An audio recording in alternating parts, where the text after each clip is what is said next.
find it here. Okay.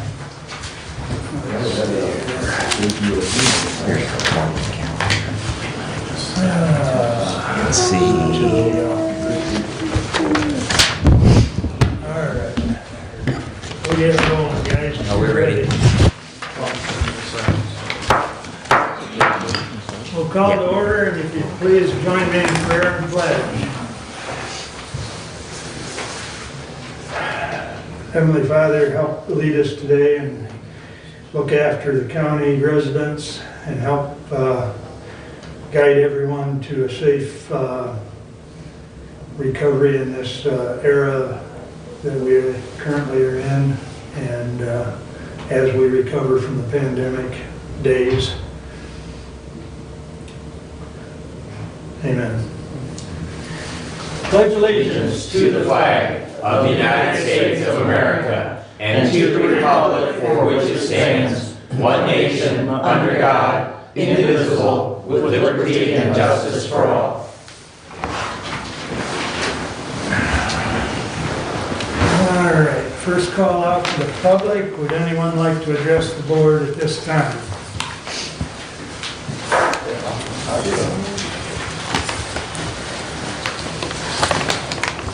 I've been talked to this board here a while back here about the road commissions, and I commend the two of the commissioners that actually brought up the concerns of the township boards and the residents of those townships.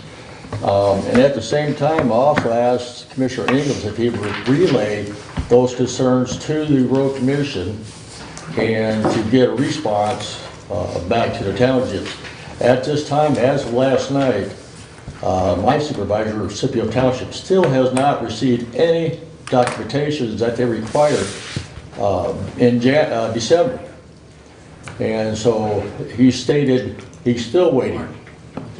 They're supposed to have a township county road commission meeting scheduled sometime in April. It was kind of hard to go over a project list or projects that took place in the year 2020 without any documentation so that you can go over what's been done or what's going to be done.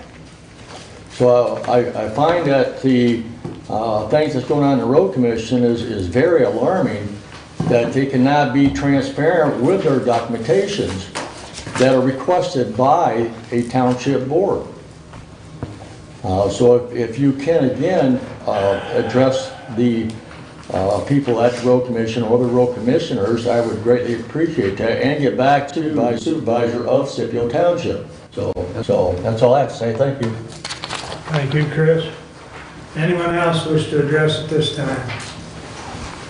There will be another public comment at the end of the meeting. Mark, it does not look like we have anybody else online either, so. Thank you. All right, I'd entertain a motion to approve the consent agenda. So moved. Support. Any additions or corrections? Hearing none, all those in favor signify by saying aye. Aye. Opposed, same sign. Thank you. Correspondence is listed. Comments on correspondence? Number 6, the letter from the probate court. Do you want me to speak at that now or do it under the budget information? You can, since it's in correspondence, that'd Okay. be fine. I just wanted to bring it to your attention that in reviewing the bills, I came across the purchase of $14,654.36 for furniture coming out of the probate court. And as far as I knew, it had not been discussed at the commissioner level. So in reaching out with Michelle, or Judge Bianchi, this is her letter in response to that. And essentially, she had monies left in her budget, and she decided to spend that money to update their furniture with the renovations going on at the courthouse. So that's what that was about. And I guess to follow up a comment on that, when Kathy approached me with this, I do recall, I don't know the date, but I know it was sometime in December, Bruce Caswell and I went and met with her on this. She was in the process of attempting to follow the bid process and get in bids. She was working with 2 different companies. The third one hadn't responded. She ended up going with the one that is indicated, and Bruce told her to get it done. So, just so everybody understands, there was board involvement. It wasn't necessarily the whole board, but Bruce and I did meet with her. So that was, and I believe at one of the commissioner meetings, Bruce did indicate, in his report that we had met with her. But I'd have to go back and look at the tape to make sure. But I do remember an in-person meeting with Judge Bianchi, so. Anything else on correspondence? Okay, moving right along. We'll entertain a motion to approve the regular agenda. I have an addition. I would like to introduce an ordinance or a resolution that I have sent to each commissioner in the clerk's office. And I would like to have that added as discussion and action item. Under your report, Doug? It can be under mine. I put it together. It could be under Brent's Human Services, since we had talked about adding a resolution or I can put it on me. You good with that? Yep. Okay.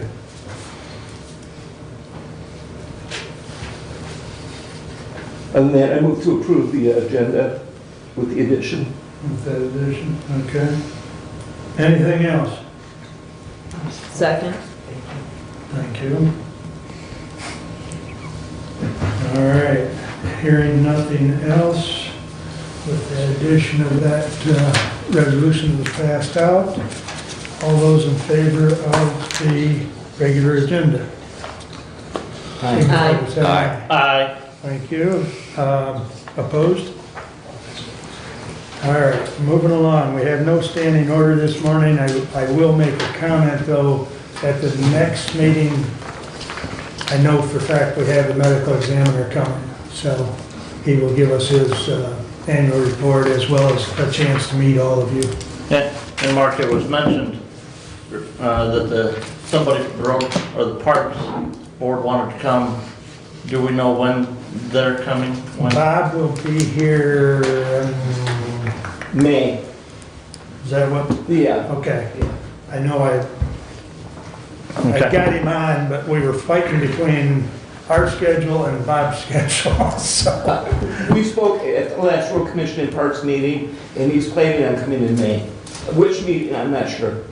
Well, give me a half a second here and I'll find out for you. And that would be Bob. Godfrey. Thank Who's you. the chairman of Thank you. that board? It's, Parks or roads or both. yeah, we've got, I think okay, Bob- so it's Yes, 9:30, sure, he'll be on standing order 9:30, May 11th. So there, that's official. All right. So we'll jump to committee reports. Brent, you're up. All right, well,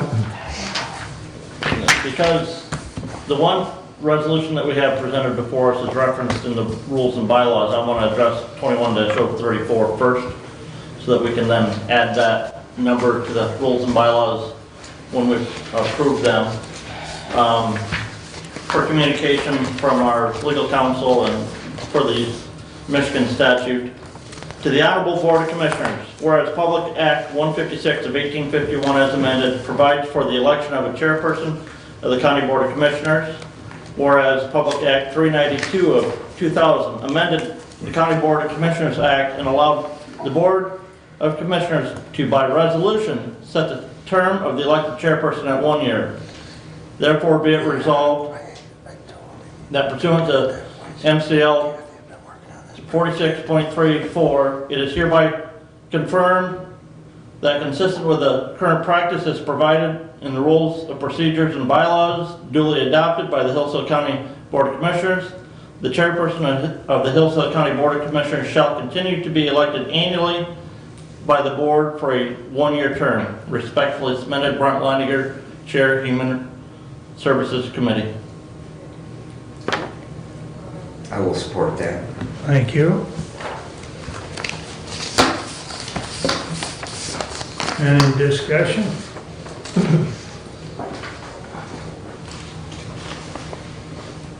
Hearing none, all those in favor of 21-034 indicate by saying aye. Aye. Those Opposed, same sign. Passes unanimously. Thank you. Please continue. All right, so then we come to 21-033, which is the resolution to approve the adoption of the rules of procedure. So I don't have I have one from February 9th. Okay. I have a printed copy here, Jody. Okay, I'll get to you here in just a minute. okay. Okay? It's just the rules and procedures. Is that what she wants? Yeah. I have a printed copy here for March 9th as well, so. Okay.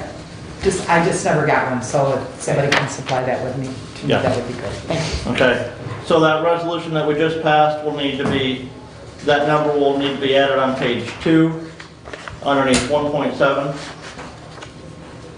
and page 3 underneath 2.1A. Hillsdale County Board of Commissioners 21-034. So I will get to the resolution and then we will, to the Honorable Board of Commissioners, whereas the Hillsdale County Board of Commissioners rules of procedures and bylaws have been reviewed and updated, whereas the full Board of Commissioners has been presented a copy of the proposed revised rules for their review. Therefore, we recommend that the Hillsdale County Board of Commissioners approve the rules of procedures and bylaws dated March 9, 2021. Respectfully submitted, Brent Leininger, Chair, Human Services Committee. I second. Doug supports.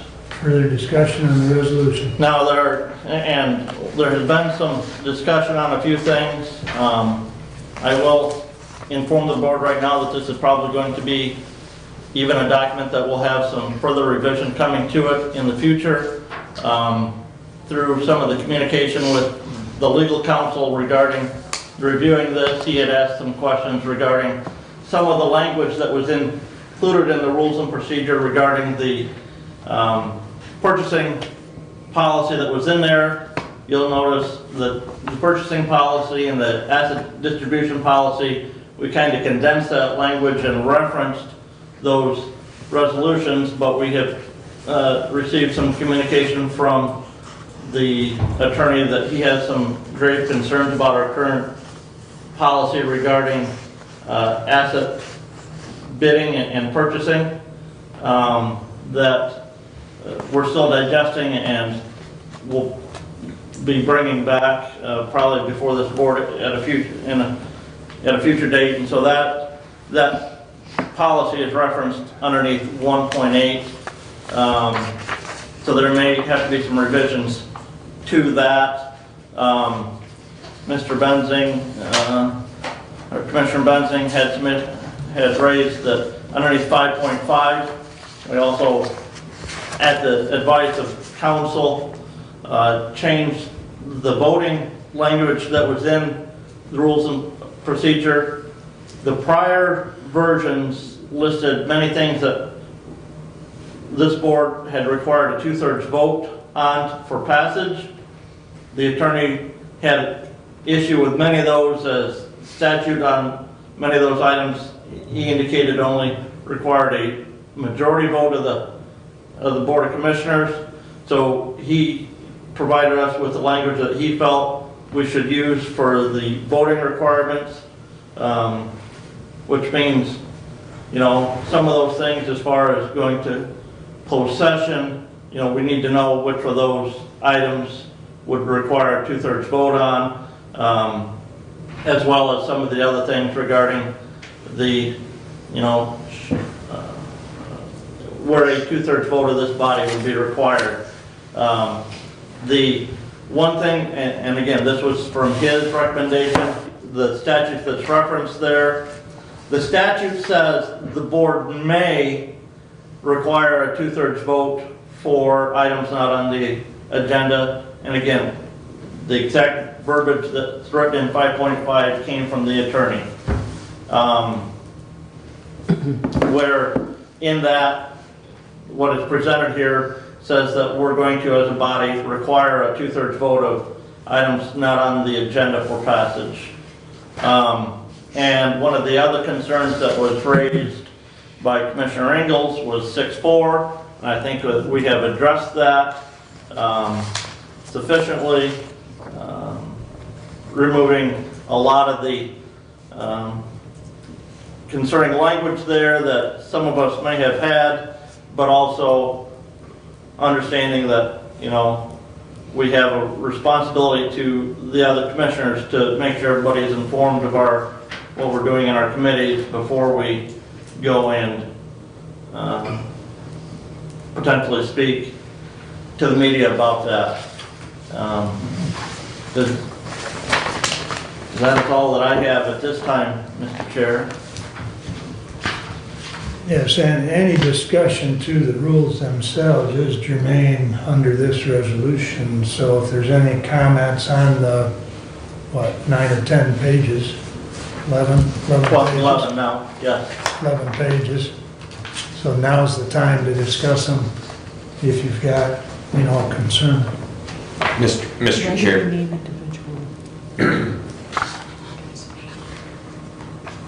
Shouldn't they just, because then that would have to be changed every year if that changes. That's true. Just a thought. So, Yeah, the name's in there, yeah, it's, I think that's an addition. putting the names in, yeah, Yeah, but that's been, that's not new, that's been in every copy that's been presented since January. right. Well, just with the understanding that's going to be after. Yep, it's gonna have to be changed. Unless, of course, the same is for the 2-year period, which, as Brad and I both know, historically, we don't do a lot of switching. And I would say, personally, having taken the amount of time to learn some of the stuff on the committees and boards that I am on right now, You don't want to you're switch. just getting started. Just getting started. Exactly. I don't think that, in a 1-year time frame, that's not fair to another commissioner and to those bodies Yeah. to put somebody else from this board into that position for a 1-year term. Right. That's true. I see your point. I just require more changes. So, Electrons are cheap. Well, the thing, I guess a positive of it is, again, at the annual meeting, yeah, that you review this and those names are then changed at that point. So it kind of brings the board rules up annually to get an eye on them. Yeah. So that's maybe not a bad thing. And I felt we needed to, and I didn't ask Mr. Thompson this, because back in 2003, the rules of procedure were adopted by a resolution. Nowhere since then could I find where they were adopted by a resolution, just by a motion of the body of the board. And so, in board action, a resolution is higher authority than just a motion of the board. Otherwise, yes, no, and maybe. I mean, most motions eventually are followed up with a resolution. but yes, so that's why we put it in resolution form. The resolution makes it easier for tracking, that's Oh, all. lots easier for tracking. And again, our recommendation is that whenever we reference a county board of commissioner resolution in the rules, that be attached with the rules themselves when they're posted, because many of those resolutions are not easy for the public to find on the county's website. Not easy for us to find sometimes. We're getting better. Yes, we are. Agreed. There is a notebook with paper copies on it. Yeah, that's, Gotta keep it light, but and, you know, and serving on a different board where we have a stack of, well, it used to be a stack, it's now a digital file, but policies, a policy book, where when you update a policy, you don't revise the whole thing, you just, that policy is numbered, and so that stays out there, and it's in, you know, the 1,000 range, the 2,000 range, the 3,000 range, so it's easier to search, it's easier to just update simple things in that as time goes on. any other comments on the, Mr. Chair, please? I just did want to comment on 5.5, and I looked at statute when I read through these one last time, and just looked at it again this morning. It does specifically say about the two-thirds on a non-agenda. I know in the initial version that Commissioner Leiniger presented to us that he wanted to have a two-thirds of the board to add an item to the agenda. I think that we've made progress. I still struggle a bit because we have to have a two-thirds vote to suspend the rules. So basically, anytime that we have a non-agenda item, we either pretty much have to have unanimous consent to pass it if it was not included on the agenda. Mm-hmm. So I struggle with a little bit. I appreciate that the things that we do in this room have lasting, sometimes for 100 years, precedent. But at the same time, I really am a tad concerned with tying our hands because we come back to, this is our rules. So in order to do something that's not on our agenda, we have to have a two-thirds vote, and we can't suspend the rules without a two-thirds vote. So consequently, I think that it does add a hurdle that perhaps that we don't want to add to our rules. With that said, I will, if it's a pleasure of the rest of you that we leave it in there, it's not something that I'm going to stand here and fight long and hard for. I just do think that it is something that, being a policy wonk, that I think that it ties our hands a bit, and I would like to see it removed. Thank you. I must agree with you, Commissioner, because as you all are aware, just this last December, because we were trying to get year-end stuff caught up, we had several we had to add in, and it's no one's fault. It's just that at the end of the year, you're trying to make sure you get everything on that calendar year's business. Will this impact us throughout the course of the year? Maybe yes, maybe no, but the biggest time that we've got to take and remember that one is really when we're trying to collect up the end of the year and get the end of the year business done. Well, So and that's you know, when I see it being a problem. and on that, it's a little different than what I had wanted was a two-thirds vote to add it to the agenda. Okay? So now we don't have to have a two-thirds vote to get it on the agenda and to discuss it. And like I said, this came from the attorney, and the language says, right, we may require a two-thirds vote for the passage of a non-agenda item. It doesn't mean that you can't add it to the agenda, discuss it, and if it's that important then it shouldn't be a question of getting a two-thirds vote for passage. And 2/3 on 5 is 4. That is correct. So it's a majority anyway. So, that's, see, in the past, we've basically just a simple majority, which that way declares through.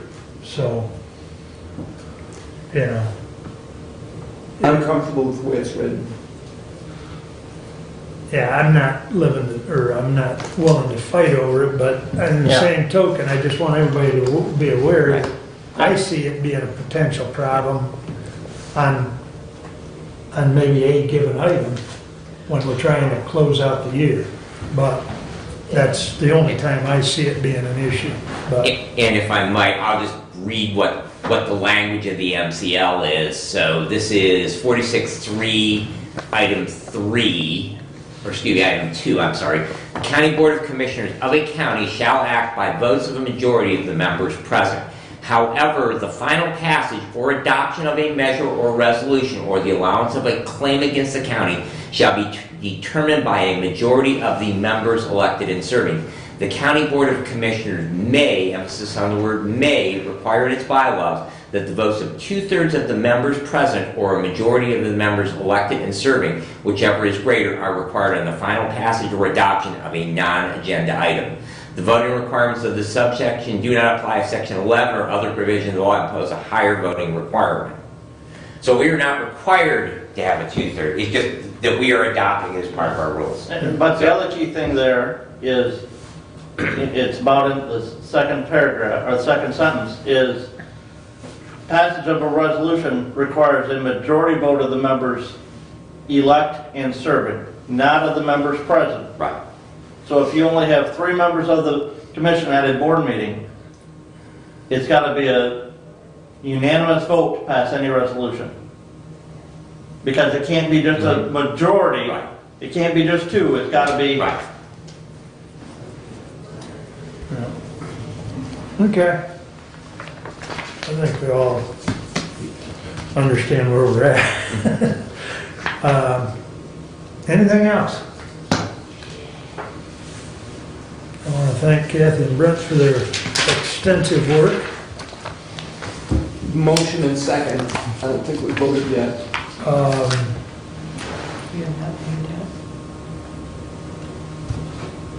No, we haven't voted, but it has been, Right. yeah.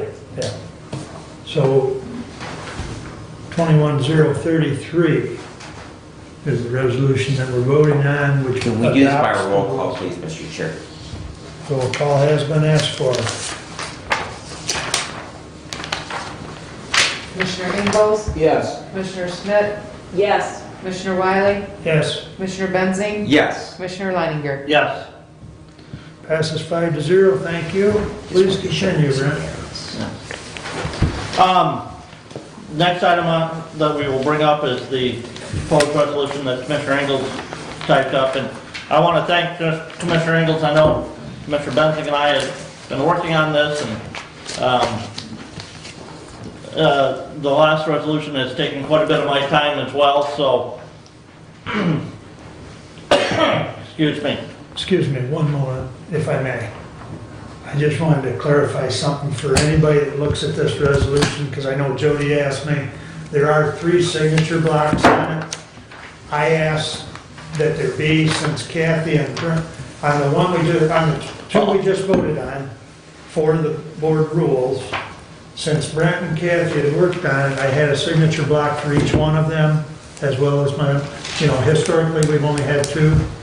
But I thought it was important because credit is due, so excuse me for that, but I just thought I'd better comment on that. Please continue. Jody, did you say that Marty had made a slight correction on this? Because there was, Doug had emailed, but, to the Honorable Board of Commissioners, do you want me to read the whole thing, or? We had been talking about this, kind of a resolution for the last 2 meetings now, with some of the communication that we had received from other counties around the state regarding the emergency orders and the forced government shutdown of businesses.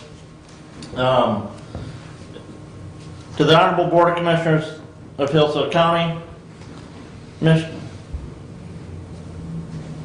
To the Honorable Board of Commissioners of Hillsdale County, Michigan, adopts the following resolution. Whereas the Hillsdale County Board of Commissioners recognizes the historic efforts of our frontline workers and first responders and applauds the citizens and businesses who have diligently adhered to mitigation measures, and whereas the Hillsdale County Board of Commissioners appreciates the need for appropriate executive and epidemic orders and policies to mitigate the spread of the COVID-19 virus and promote public safety while also protecting local and state economic interests. And whereas Hillsdale County cases and positivity rates continue to decline, hospital capacity continues to improve, and the number of citizens who have, I think there needs to be a bend there, Doug, Who have vaccinated. who have been vaccinated to protect themselves from the virus increases daily. And whereas Hillsdale County as a border county has seen a magnified effort on our economy due to our citizens being able to drive a short distance to Ohio and Indiana where the restrictions are less.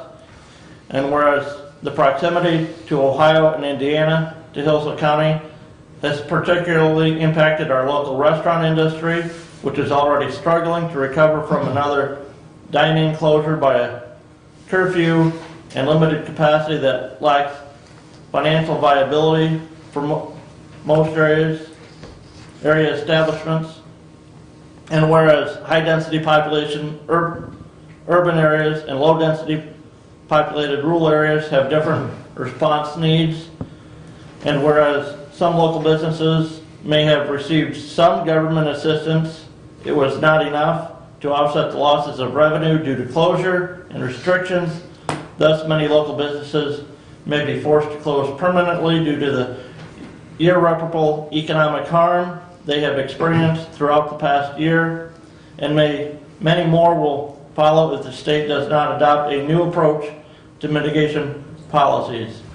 And whereas Hillsdale County has seen a consistent downward trend in numbers affected by COVID-19, it is now time for all our businesses, including but not limited to restaurants and banquet facilities, to remain open in accordance with CDC guidelines, with industry-specific procedures and protocols aimed at containing the spread of COVID-19 in place. Whereas Hillsdale County Sheriff and Hillsdale County Prosecutor have declared to not enforce or prosecute unconstitutional mandates. Now therefore be it hereby resolved that the Hillsdale County Board of Commissioners support the Hillsdale County Sheriff and Hillsdale County Prosecutor in not enforcing or prosecuting unconstitutional mandates, and be it further resolved that the Hillsdale County Board of Commissioners calls upon the Governor to implement a new regional approach to mitigation that values local input, takes cases, vaccinations, seasonality, and regional differences into consideration, and sets clear benchmarks for easing of restrictions on businesses for the public to follow. Be it further resolved that this resolution be sent to all counties in Michigan, the Michigan Association of County, Representative Andrew Fink, Senator Mike Shirkey, and Governor Gretchen Whitmer.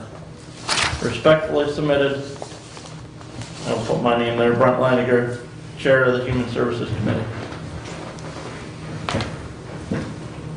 Because I didn't put my name. It's on this one. I will second. Thank you. As Charles looking for. Well, I know, I'm not sure that was a motion or if we were just reading through it. Well, yeah, he's read it as a resolution, so we need to put a support on it, which I second. you do. Now we can discuss it. So discussion, this is for your consideration. Brent and I have talked over the last few weeks.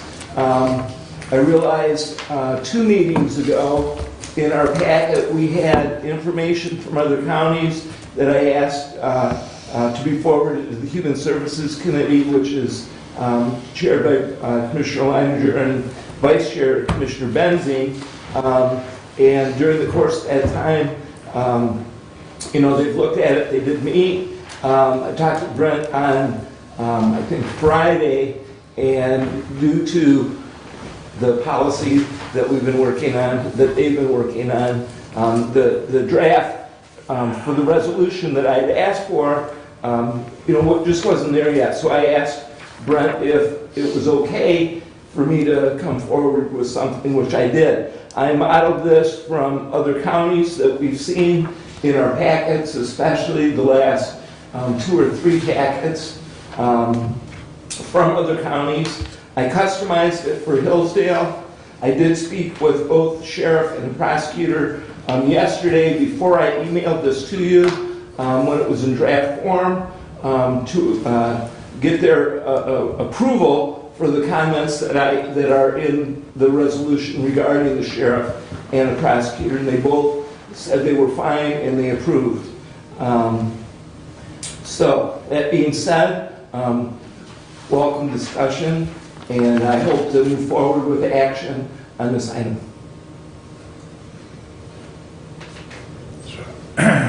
If I may, I think it would be 21035 as far as the resolution I think, number. yes. Just so we can get that out of the way.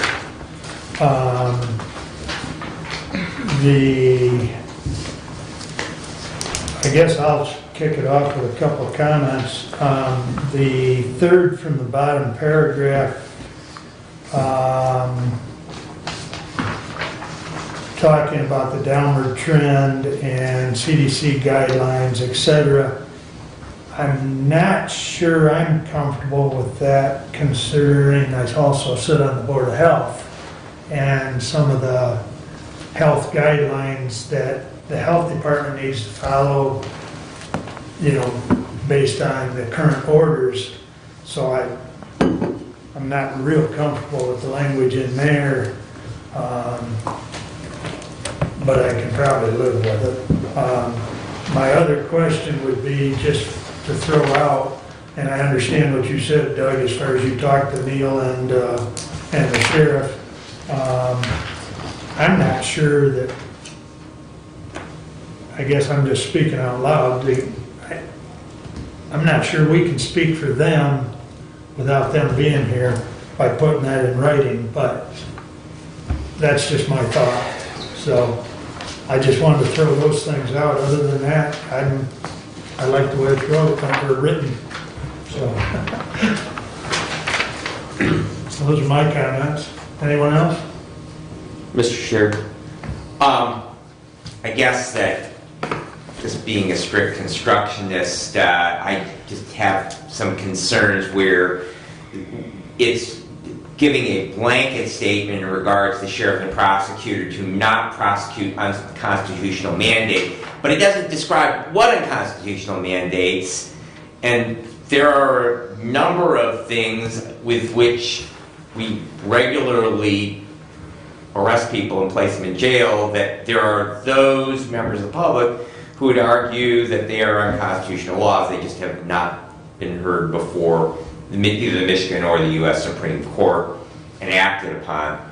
I'm also in agreement in speaking for the sheriff and the prosecutor, and while we might encourage them to not do so, I think that speaking for them is probably not a good idea, and so I would offer an amendment that we were to strike on the second page, whereas the Hillsdale County Sheriff and Hillsdale County Prosecutor have declared not to enforce or prosecute unconstitutional mandates, unspecified unconstitutional mandates, and therefore it is hereby resolved that the Hillsdale County Board of Commissioners support the Hillsdale County Sheriff and the Hillsdale County Prosecutor in not enforcing or prosecuting unconstitutional mandates, again, unspecified unconstitutional. I would suggest that and make a motion that we strike those 2 lines from the resolution and would look for a support for that amendment.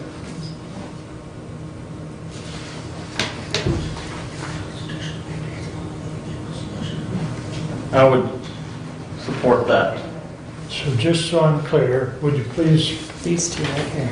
On page 2, The Yeah. top, the first. top of page 2, the first, the whereas and the now therefore Yep. be. well, I had to jump back. The one I had originally printed is different than this one, so I had to get Yeah. back on the same Okay, page yeah. with you. So, thank you. Yeah, and I didn't look at the copy that I printed to see how it formatted either. I was working with the one that Doug passed out this morning. Good, good. Thank So, you for yeah. that clarification. Okay, so we have a motion to remove those 2 lines and Second. supported by Brent. Discussion on the removal of those 2 lines. And that would written to remove those, I would have. Doug, there was one of the things that Brad and I had talked about, and the language that we like maybe better was, in that regard, as we would, and we can maybe discuss this, but yeah, regarding encouraging those other elected officials not to expend funds to enforce those orders, which we can't, you know, this comes back to that discussion that we had earlier, you know, once we've appropriated funds to an elected official, it's theirs to spend. And so, you know, we would, you know, so yes, I want to take this out, but I want to add something in. I think that would be cleanest if we were to deal with the removal fine. and then amend with new language. That's fine. The reason I put that in is and I did read this both to the prosecutor and to the sheriff. In fact, I sent the same email that I sent to the commissioners to both the prosecutor and the sheriff. The response from the sheriff was, "I like it," and I have that written in my notes here in email form. So the sheriff did have a chance to look at the entire document. While we spoke both to the sheriff and the prosecutor, reading those two specific paragraphs to them, each equally, without hesitation, said they were fine. So that's why I included it. And I did not want to include it without talking to them first. So that being said, specified or not, they both have publicly declared, I think in this room, that they would not pursue unconstitutional mandates. And that's how that wording came about. To answer your questions. Thank you. See, to that point though, some of the quote-unquote unconditional or unconstitutional mandates are still yet to be determined in court.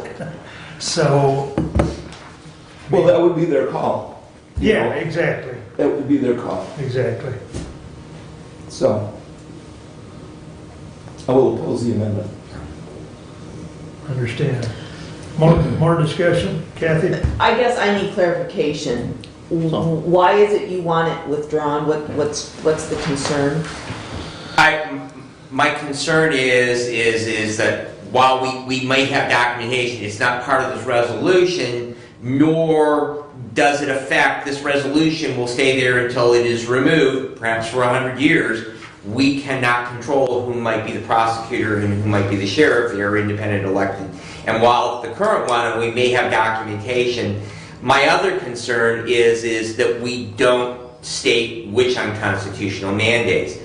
I would argue that Article 1, Section 6 of the Michigan Constitution says that the right of the citizens to keep and bear arms for the defense of themselves or the state, and arms might be defined as a double-edged knife, which we regularly prosecute people for carrying a concealed fixed-blade knife in this county.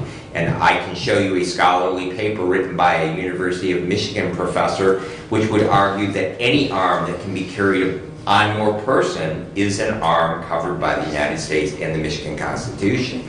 So it doesn't specify, so speaking to an area of expertise that I have, it does not speak to what unconstitutional mandates. So are we just issuing a blanket statement that they are opposed to all unconstitutional mandates, and are they those that have been adjudicated and upheld by the appellate or the Michigan Supreme Court or a federal district court or appellate court or the United States Supreme Court, or are they just those that are public that they might argue that an item is unconstitutional? I just don't like the fact that it's very open-ended. If we were to say unconstitutional mandates pertaining to the COVID-19 epidemic or pandemic, I would be much more comfortable with that. But I'm still not comfortable in time, even though I appreciate completely your efforts to contact both the prosecutor and the sheriff. I just don't like us as the legislative arm of government tying those two elected officials to a resolution that may be in effect for 100 years. And since you made a good point just now, that, which I would agree, and maybe that amendment would be appropriate here, is if we add that statement of pertaining to COVID-19, I think that would be the correct wording, since that's what this document is all about. And that would bring it into the realm of not being open-ended, it would be closed-ended regarding COVID-19, and I think that would be a more appropriate amendment to the resolution. So, I'm not opposed to that. However, that we would be an amendment, so we would need to vote on the one. If we vote it down, then we can then take and, so, just as a point of order. Yes. Agreed. And did I clarify, Commissioner, for Yes. you, what my objection was? Yep, thank you.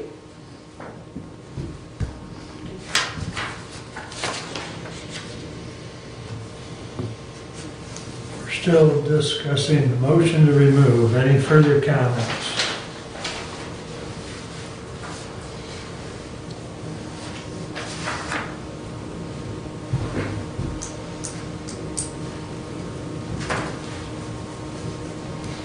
Yes, I need clarity right now Okay. from the maker of the motion, based on the previous discussion. Right.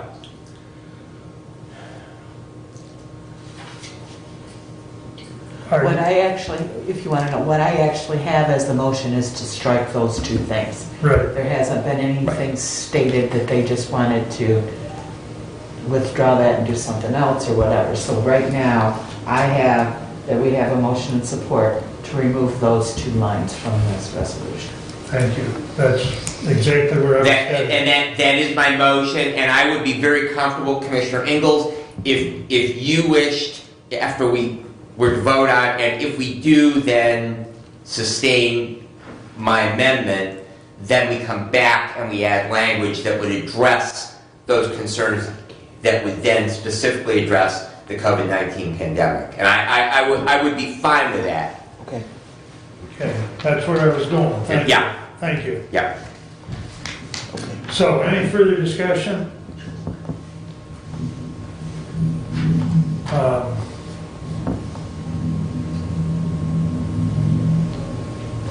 All those in favor all those in favor of the amendment to remove those two lines signify by saying aye. Aye. Aye. Opposed?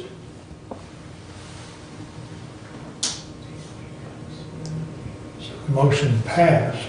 Okay, so I have an amendment that I would like to propose. Okay, I had 3 yeses and silence on the no. Mine was a yes. Yes, Thank you. Yes, yes, yes. Thank you. All right, thank you. Mine was too soft. And you're sitting next to me. Got an extra baffle in there, double masking today. So I have an amendment to the motion. Please. Whereas Hillsdale County Sheriff and Hillsdale County Prosecutor have declared to not enforce or prosecute unconstitutional mandates pertaining to COVID-19 pandemic.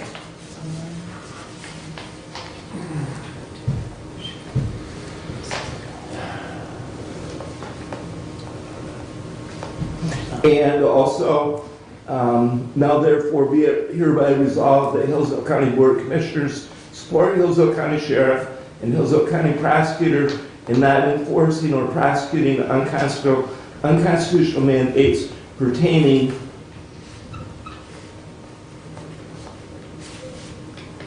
to COVID-19 pandemic.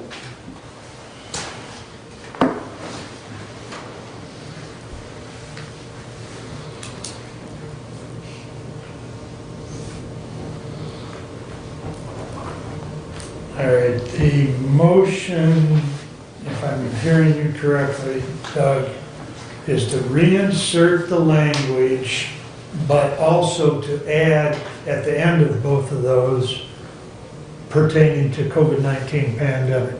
Is That's that correct. okay? So do we? Second. Okay, so Kathy's seconds, so now we can discuss that, if you will.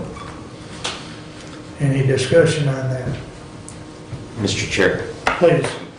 my only thoughts would be to parallel what Commissioner Leininger suggested, and that the second, now therefore be resolved that the Hillsdale County Board of Commissioners encourage the Hillsdale County Sheriff and Hillsdale County Prosecutor in not expending county funds in enforcing unconstitutional mandates pertaining to the COVID-19 epidemic. I would think that would be an amendment that we could add after we approve this amendment. It would be a separate paragraph, in other words. If you wanted to do that. Rather than tie-barring it together, Okay. make it a separate So paragraph. I was just suggesting a change in the language, so, but.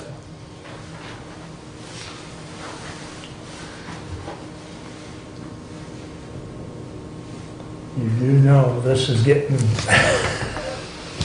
Well, you deal with them one at a time, and then you move forward. We spent 2 hours working on this, and we still couldn't come up with Yeah. even a draft, so. well, we're gonna run out of room at the bottom of the page. It's not gonna, for I'm these. gonna have to attach a separate page. Yep, yep. So, It'll work. So, I was looking for some of that language.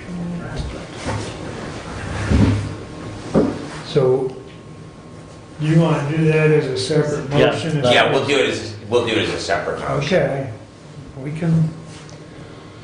You can run out of ink, I've got an extra pen, Jody. it's not that, it's just that this is gonna be really,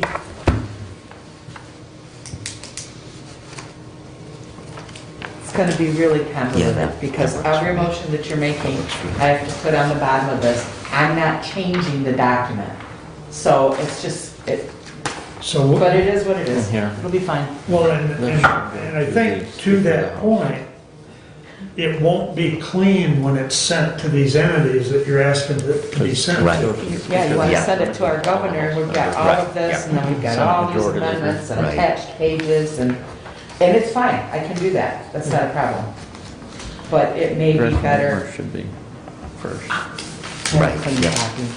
How do Anybody we, else? how do we The get this director. process to a clean copy? Because if this is gonna be sent And I out, would I add would think to Michigan the governor Townships and all the entities, we Association. want a clean copy.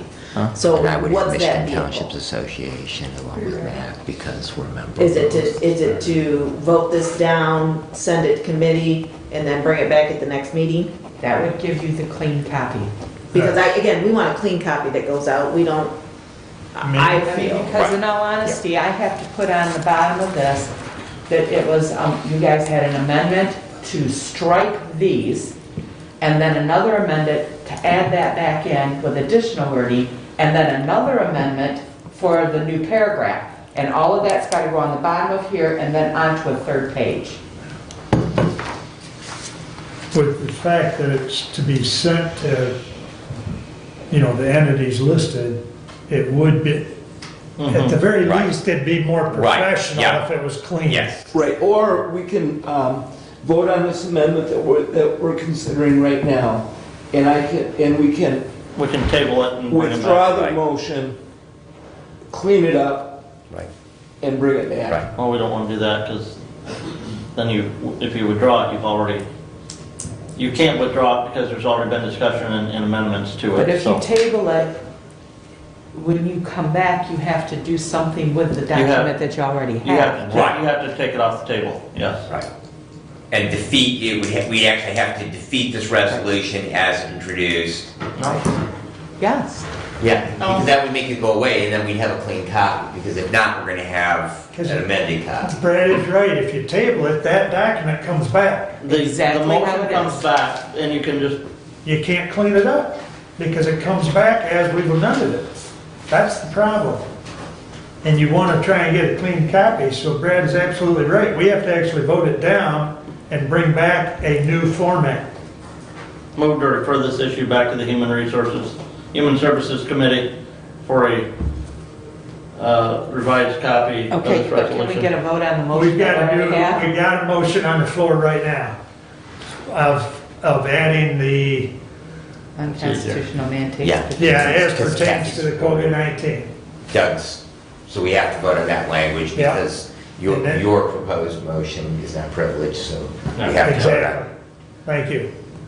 So, all those in favor of inserting the language as pertains to COVID-19 pandemic on both those lines and reinserting both those lines, signify by saying aye. Aye. Opposed? All right, that motion passes. So that amendment is, now, if you so Move to desire. refer this back to the Human Services Committee to bring a revised copy back at the next meeting. Second. Very good. Is there any discussion on that? I didn't hear it being withdrawn, so doesn't this then come back with all? No. No, he's sending it back to committee, All right, so, okay, so it will come back as as a clean, rewritten. and this goes away? Yeah, All Yep, right, yep, okay. that's where we're trying to get anyways. but we need to vote on that motion. You are correct. We've already had a motion and a support, so all those in favor of sending it back, signify by saying aye. Opposed? Very good. That'll make a clean copy to go to those entities, and And we'll we'll, make sure we get Commissioner Langer included in the You know, block. I would like, okay. Appreciate all that discussion, and I appreciate the work, but we want that back, though. Yes, continuing on here, the senior center, the last I knew, is still closed for congregate meals. Their exercise facility is open. They are doing some other activities out there at the senior center, but they are hoping to be able to open for their congregate in-house meals soon. We've got many meetings coming up this week and next for the Human Services Committee, and that is the rest of my report at this time. Wow.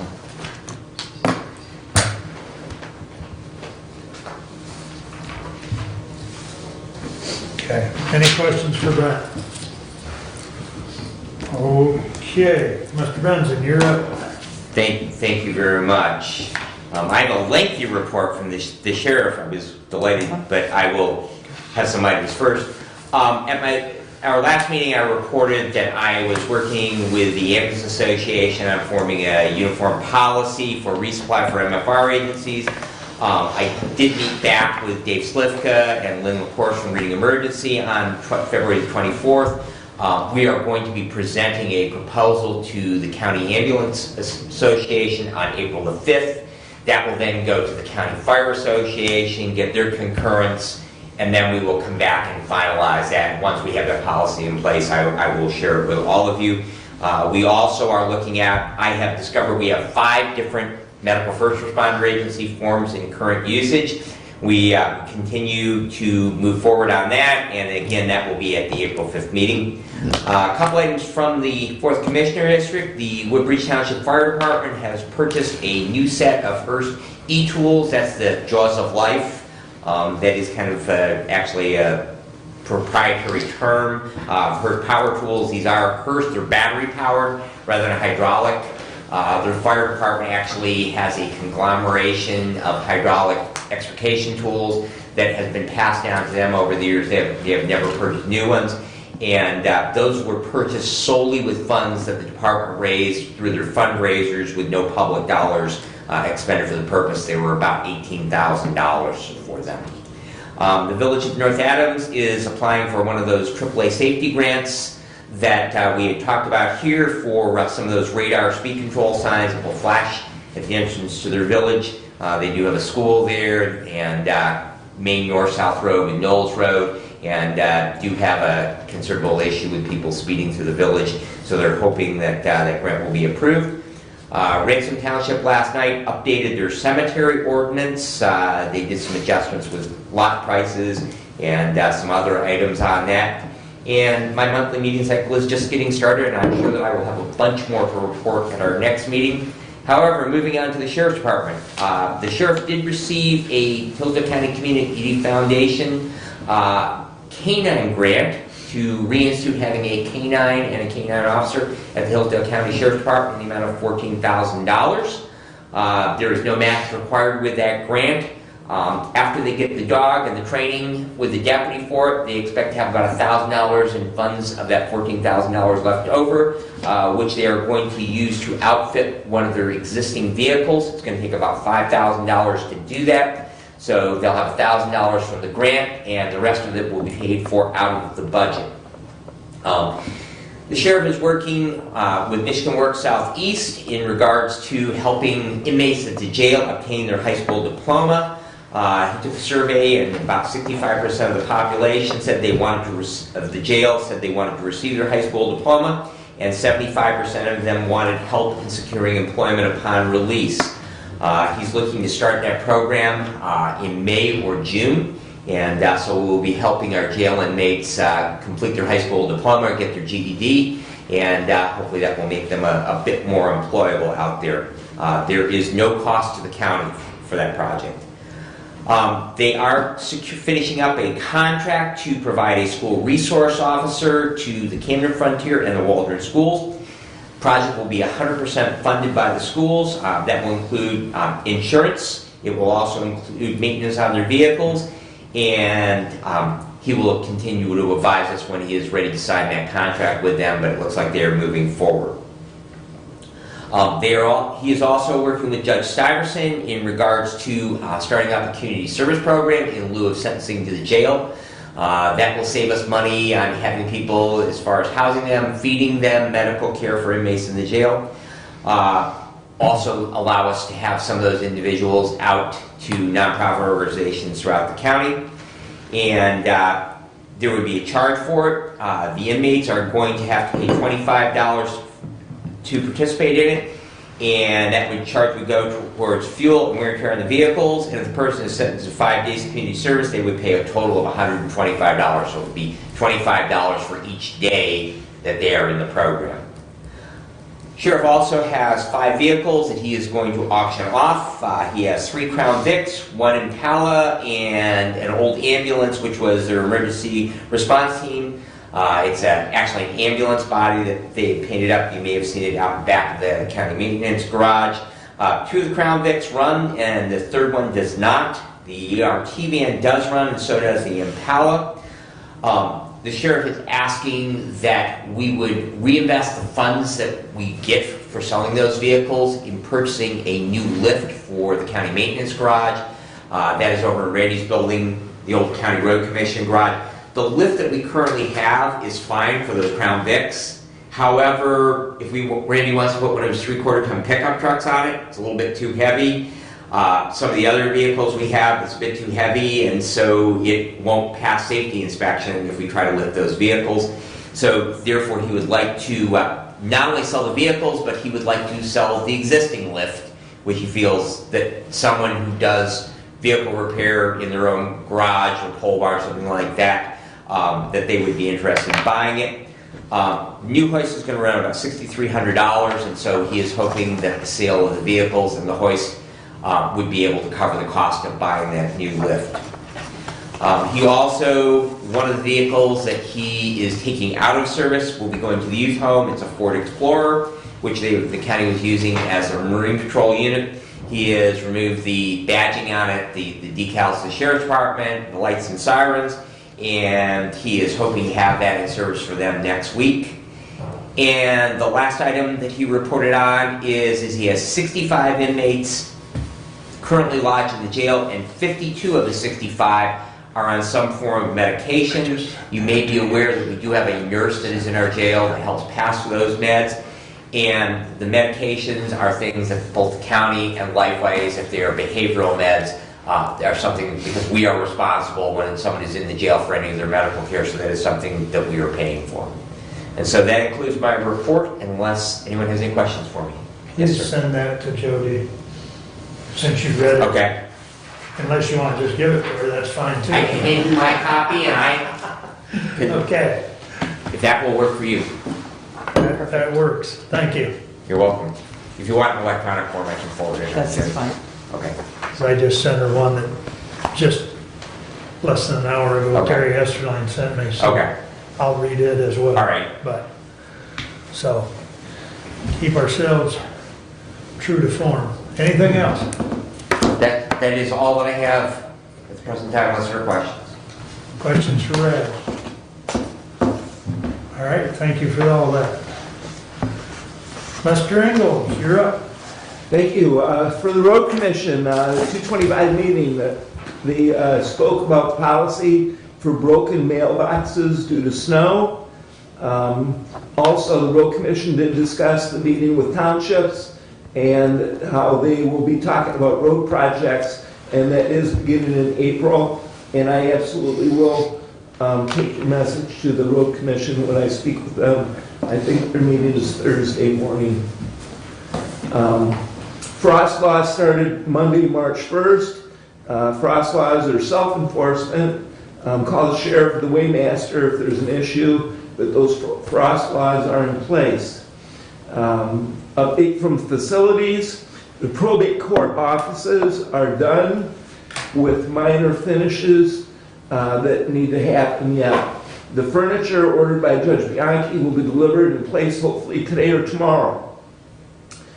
We did have a meeting with the engineer who came to the courthouse approximately 10 days ago to evaluate the weight-bearing wall in the probate courtroom.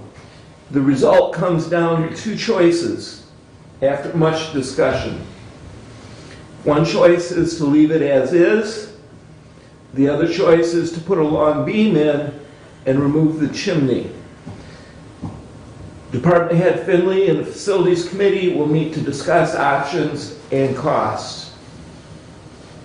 The Facilities Committee and Head Judge Lisney will meet on Thursday to finalize a floor plan for the first and second floor. As far as the City of Hillsdale is concerned, the March Board Review was yesterday all day. Today, 3 p.m. to 9 p.m.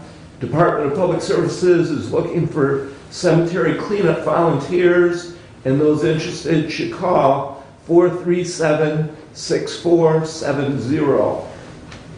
City Council is holding a public hearing on the 15th to consider forming 3 special assessment districts for road reconstruction.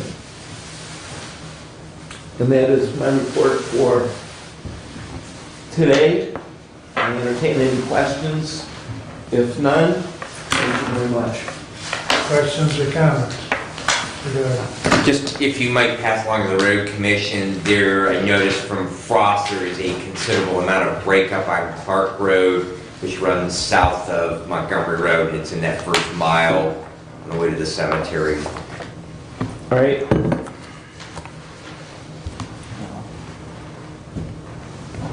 That's like a 12-foot section just gone. And the frost is not out of the roads yet. It is still, now if we get this rain. Get this rain, that'll take it. If we get the rain on Thursday, that'll help a lot, Yeah. but especially with the gravel roads. Yeah. But somebody asked me the other day how long they'll be on, and it depends. Gravels are actually pretty decent. I mean, they firmed up a lot. They have. For a while, they were days. pretty slick and nasty, but Yeah. they have firmed up a lot. They've come a 2+ long weeks ways. without any moisture. Yep. The rain will help settle, Yep. but I'm sure Doug will keep us updated. I could Thank feel you. it. So, okay. Brings us up to Kathy. All right, I guess I don't have all that much. With Congress passing the new COVID bill, I have gotten an email discussing how much money is coming to Michigan and how much may come to Hillsdale County. That number is like 8.9 million. Now, that is not a for sure number, and that's, but I guess my point is I'm curious what the number is really going to be, and as I know more, I will bring that information to the board.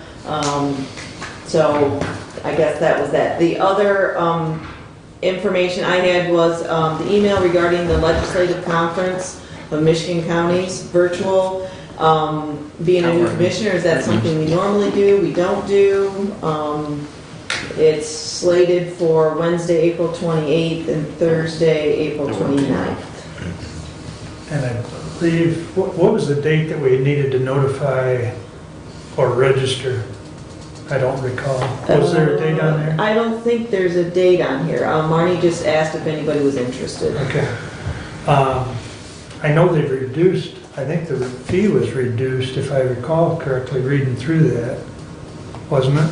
Again, it doesn't say what the Doesn't fee say is on on that one. here. I think it was on the Mac. I think thought- it reduced it because it was virtual. Right. I think it's 50, it sticks in my head it's $50 without looking, but normally that's 200 or 300, I think, if you go. Yeah, the whole thing. 180. Yeah, something like that.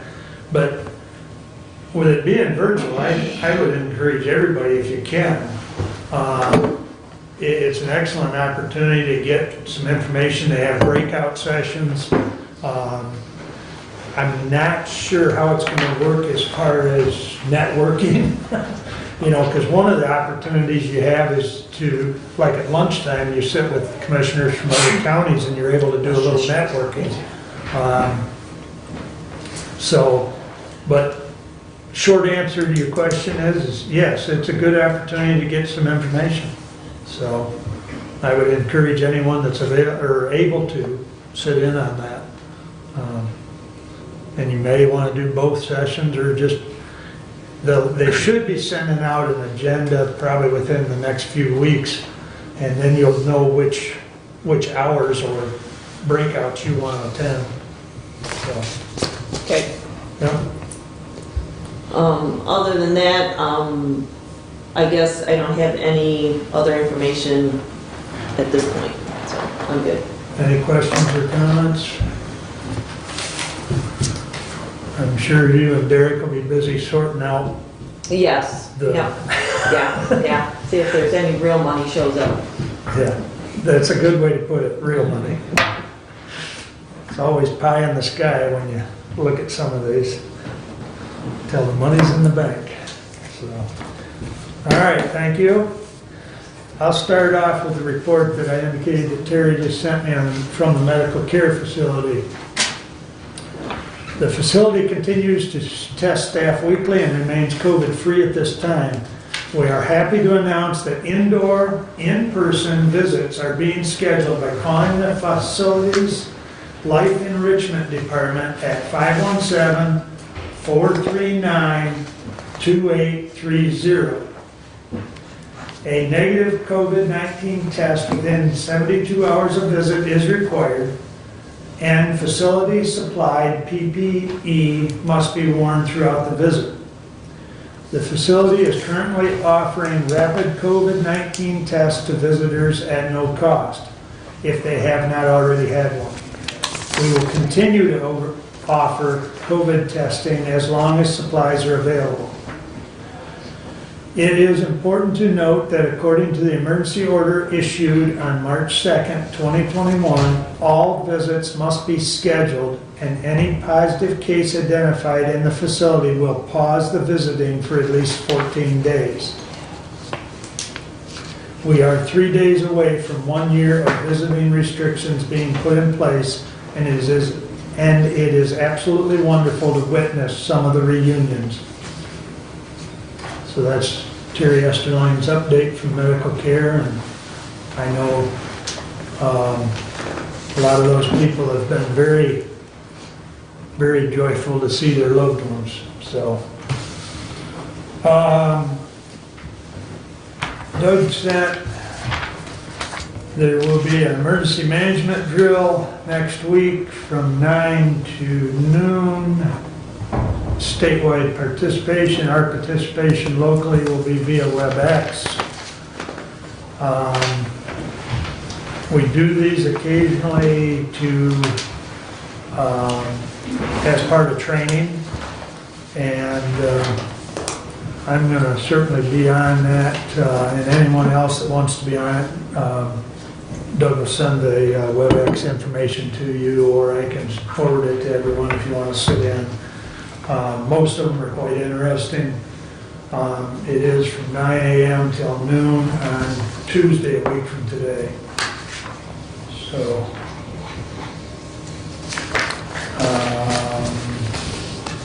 have Lifeway's finance meeting at 4 today. That will be via Zoom. Let's see, we had EOC meeting last week. Probably the most noteworthy thing is that the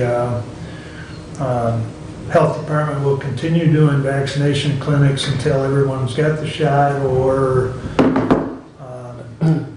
unless, it starts declining to the point where there's not enough to actually hold clinics, and then they just more than likely be doing it out of the offices. There is only one clinic this week in Hillsdale. It is tomorrow. And I'm not sure, you'd have to log on. I know there were still some slots available yesterday, but you'd have to log on to bhsj.org to check the registration for that one. That is being held at the church south of the hospital. United Brotherhood. Yes, thank you. Yes. Thank you. Hub. Yep.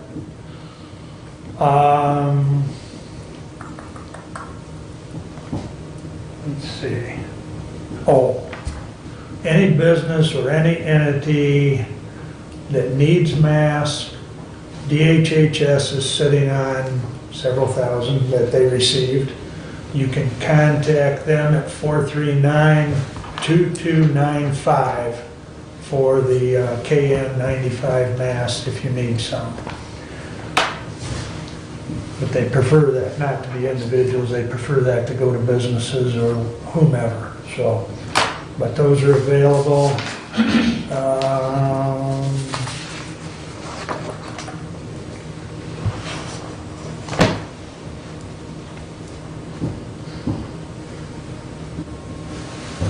Okay, the only other thing I wanted to mention was I had one of my villages ask me, and I believe my answer is correct, we don't have a countywide ordinance on anything to do with marijuana, as far as odor or anything like that. Right. We as a county have allowed the local units to dictate how they handle that. And that's the way I responded to them. They were looking at primarily, was there an ordinance as it pertains to odor? The MCL is very clear. Counties have no authority to enable any statutes regulating marijuana. It is solely up to the local units. Yep, and that's what I conveyed to her. So I basically told her that it was up to the village to enforce or to enact and provide for enforcement. But so just so you know, there's more of those out there. I do understand that there is some money starting to trickle back to the counties. I heard on the radio last week that I think Calhoun County was getting $300 and some odd thousand, and then then the lower units were also getting money. So I suspect Kathy will be getting information on that. There was mention there's money coming, we just don't know exactly how much yet, Yeah. is what my understanding And the was. strings attached. Right, right. And what I had a very brief conversation with Derek, and he didn't know what we can or cannot use those dollars for. Right. So, just so everybody knows, some previous discussion of the previous board was any of those type of monies, or if we get anything from the COVID lawsuit, that the county is, or not Cover COVID, the opiate. the opioid, thank you. The opioid lawsuit. Previous discussion with the board is that we would put those monies into drug programs or probate or juvenile, or, the areas that have been impacted potentially by those opioids, or marijuana money could be used, just depends on what strings are attached. Just a point, we do have in our PA $2 north of $100,000 Yes. in that account. So, just in looking at that, where we're going to put those. We do have a pretty good pot of money already there for education and prevention, because those dollars are specifically earmarked for education, prevention, and treatment. And so, I mean, we've got dollars, so just moving forward with that idea, there may be other places that are related to substance use disorder, but yet at the same time that we may be adequately funded in the area that you're specifically speaking of now, where we might be, such as driving out naloxone, Narcan to more families, making it more readily available. There was a discussion about leave behind at the medical control level, about leave behind and who is going to fund that. So just, I don't take away from you, sir, but. And those, Oh, right, yeah. the biggest thing is those marijuana dollars are strictly limited from the amendment that was passed by the voters of the state as to where those dollars can be spent. Right. So, And we don't know yet because Derek's still sorting it Once out. again, voter-initiated policy sucks. the Okay, legislature should have passed. They could have changed. and there are strings on PA2 money. Yeah, oh, no, I mean, that's like I say, there's yeah. like 3 areas, and, education, prevention, and treatment. Yep. And there's a good possibility that our PA2 money amount will go down because of how that's collected and Yeah. because of some of the restrictions Right. on those convention centers and et cetera, but, so, okay. Well, that's all I have unless anyone's got a question. I do have a question. I had a question, a phone call yesterday related to you regarding vaccination and how the access to vaccination for someone that works during the week. How are they supposed to get a vaccination when they work during the week, cannot get off work, and are looking for a Saturday appointment? This lady is interested in a Saturday appointment, which in Hillsdale County is a question.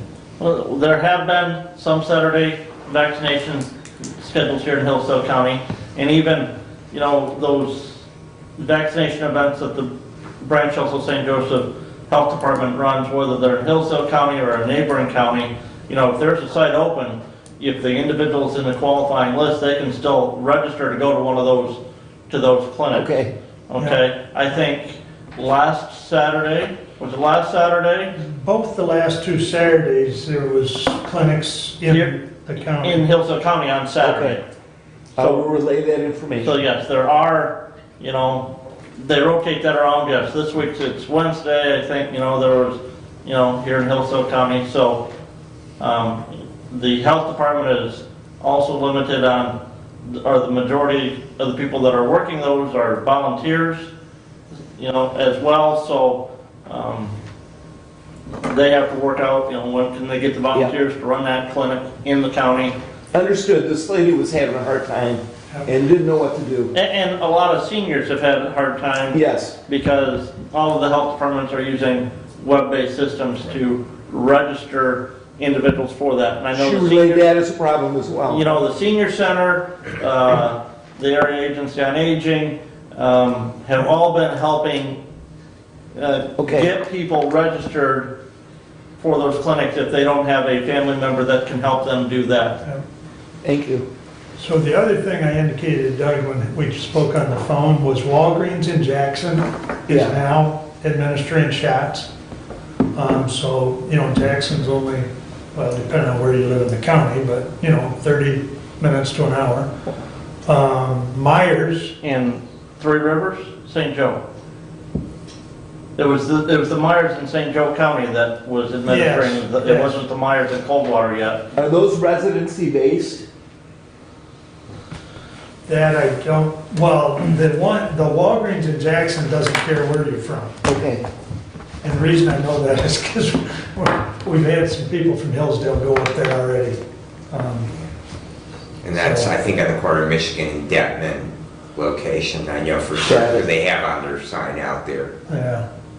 Much appreciated. Yeah. Thank you. Rite Aid is supposed to be starting, but I don't know if the local Rite Aids have yet. But that's the other one to check, is Rite Aid. And the local Walgreens, I would think would soon be doing it, but I don't know that for fact. So, Okay. so there are multiple avenues, but I do know the clinic tomorrow has roughly, I think they were gonna do 1,000 doses tomorrow, so I would think there'd still be some slots available. Did we break it? Yes, sir. You want coffee? Okay. Thank you, I didn't understand the process. Very good. of those. Thank you. If you want that, I did back into that. Okay. All right. The gentleman that's on would like to talk, but we'll jump to, Unless there's It's time for public comment, right? yeah, unless there's any further comments or questions for me. Okay, so we'll jump to public comment and we'll recognize Wes, I believe. So, Yes, thank you very much. good morning, Wes. Good morning. I find the discussion interesting because I happen to be the chair of the Livingston County Board of Commissioners, so it's interesting to see how many similar issues there are between the counties.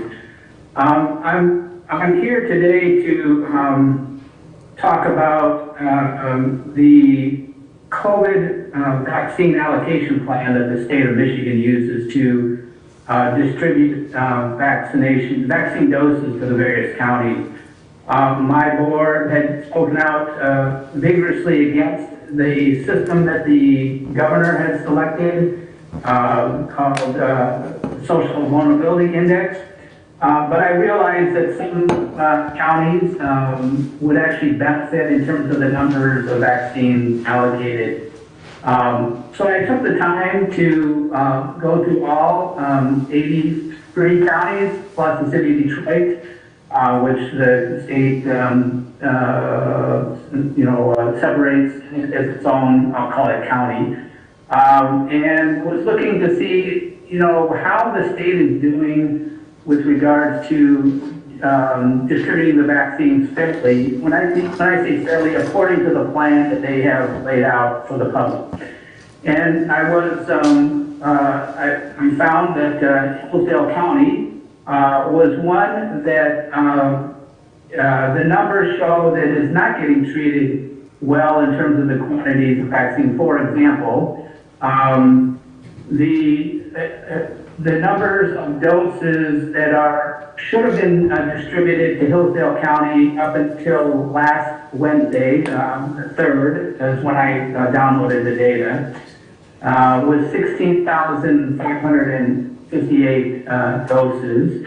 And actually, the number of doses shipped at that time were 9,000. So there's a deficit of about 7,500 doses.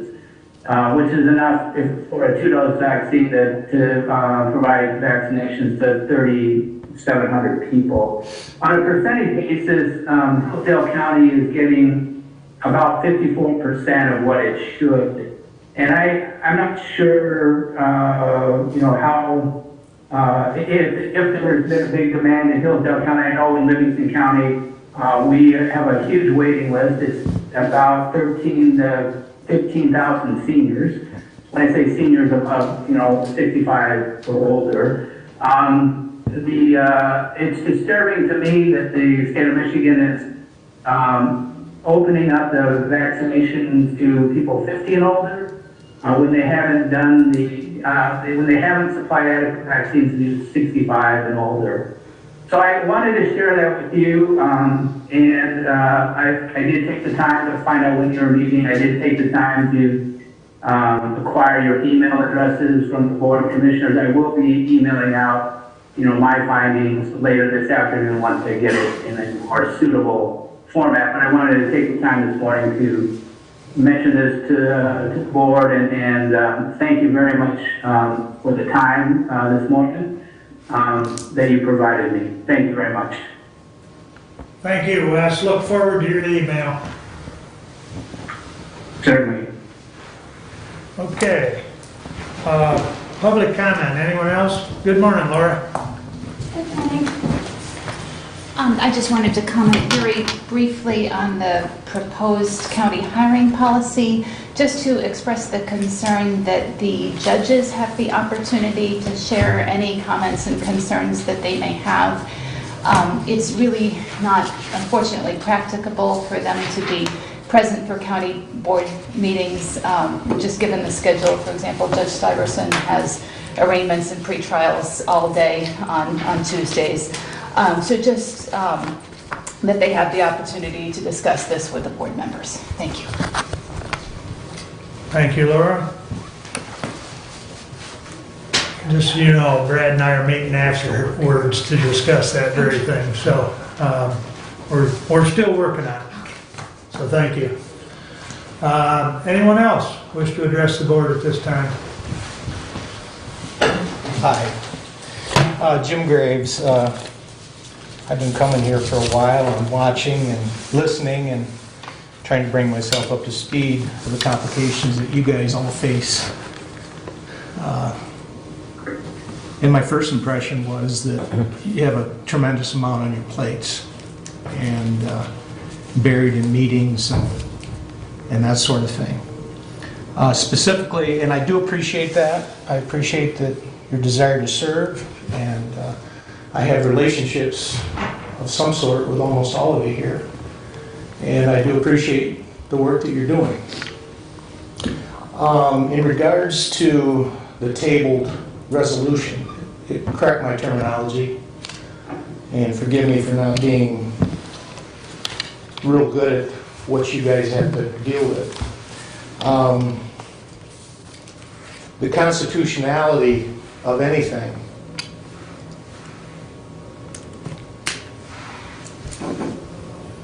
the general misconception, and I quote this, the general misconception is that any statute passed by legislatures bearing the appearance of law constitutes the law of the land.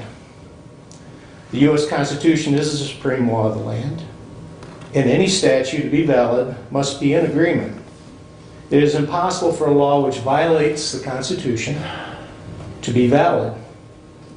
It's stated in many previous Supreme Court decisions, as most of you well know. An unconstitutional act is not law. It confers no rights. It imposes no duties, affords no protection. It creates no office. It is in legal contemplation as inoperative as though it had never been passed.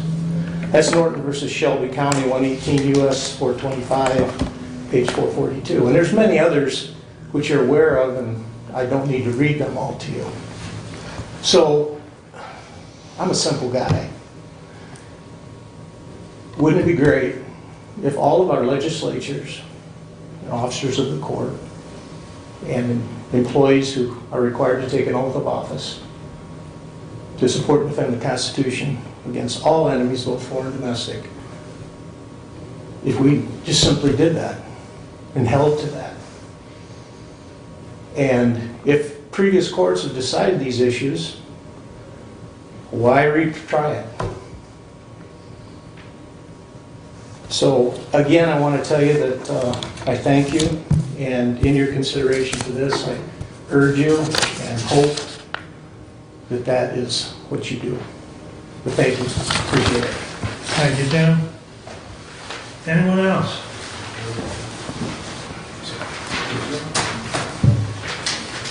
All right, moving along to additional business. Kathy? I'm good.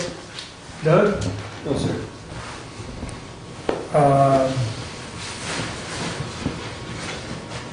Just a general comment as far as the road commission. I know in years past we've had Chris come, Bob come, and an assortment of other people as well. And that's fine, we'll, because we do have a liaison to the road commission. But I do urge you to contact one of the road commissioners and attend their meetings and And I know you've heard that from us before, but we'll continue to listen. I just urge you to go right to the source as well. So, but I know you've heard that before, Chris. So, Right to the sources below before. yeah, You're the next step because you pay those sources. yeah, well, actually, we don't, but, Well, the state gives you the money to, when they turn their budget in, you disperse that money, correct?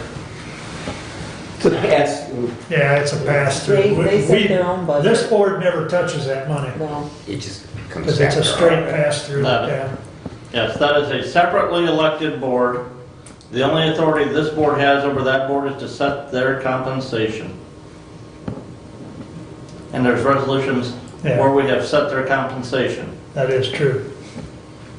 But we have a voice as our liaison. So Doug will take your comments or concerns. I speak every time I'm there, So, as you can well imagine. So the next time you go, can I go with you? Public body. Public, yeah, it's a public meeting. Yeah? Okay. Yeah, every third, or first Thursday of every month. First and, Yeah, they meet twice a month. first and the second next or road fourth. commission meeting is, On the county calendar. Parks Commission meets once a month. is, Board committee meets twice. Some months only once. Doug's looking it up, make sure. The only, I've got March 25th, and the reason they aren't meeting twice this month is that they had seminars and Zoom meetings to coordinate. So March 25th is the next meeting for the road commission at 10 a.m. At the road commission. Yes. Yeah. So, I'm saying. and that is a public meeting, so anyone can attend. And as was mentioned, it is on the, I've been there. Yeah, it is on the public calendar, so. okay. yeah, well, the county calendar shows them having a meeting Thursday, There's nothing to see. so. And they just Okay. get it the fall. I just wanted to make those general comments, because I know, just so, because you asked if you could go, so, you Yeah, know. well, I'm on the Scipio Township Board. and Okay. We've been trying to get all of this information. And we're supposed to be meeting on the 8th. And I'd kind of like to know what we're going to go over before I get there and get slammed in the beginning. Yeah. Okay, I would call John. Give him a call, just ask him. Why do I get on the website to try and find his email address and couldn't I find his opened the email? door, I know I did. You I'm did. sorry. I'll wait till after the You meeting. can talk to him afterwards if you Yeah. don't mind. Right. Additional business, Brad. Thank you very much. Putting my firefighter hat on, Sunday, my fire department was out on back-to-back grass fires. It is that time of year. You'll probably be hearing that at your township meetings, but just everyone, if you are gonna burn, whether it's your burn barrel that you have outside, if you legally can do that where you live at, or it's you're cleaning up fields or fence rows or ditches or whatever, just watch the wind, please, and so don't, and the other thing is, if it gets away from you, please call, because we almost had a barn burned down because it had gotten away from somebody. And the other thing is, I would just like to thank the public for being here. I have sat through literally hundreds and hundreds and hundreds of meetings of public bodies in my career of public service at township and village level. And there are just way too many times when there are not people out in the seat. So I want to thank each and every one of you for taking the time out of your day, whether physically being here or those people that might be with us virtually, for taking the time out of your day and participating. It is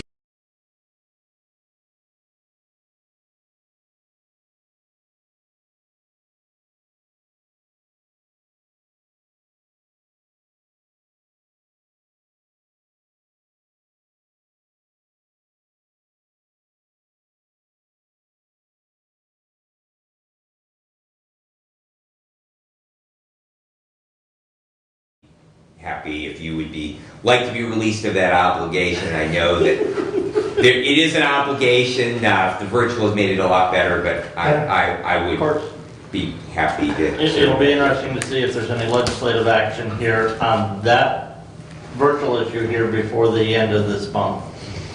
Because unless there's a local declared state of emergency, or for individual medical reasons, the availability of any reason virtual meeting goes away March 31 underneath the current Open Meetings Act.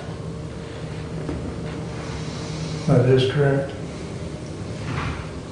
So some of these meetings are going to get more complicated. This is true. And I just to add to that, I have looked at both their committee and regular board meeting, and I do have the ability to flex whatever committee, because usually they like to have you on two. And so I did take a look at those, and do have the ability to make those work into my schedule. We can talk about it. All right, very good. Okay. I think we've gone around the table. Anything else? If not, we stand adjourned.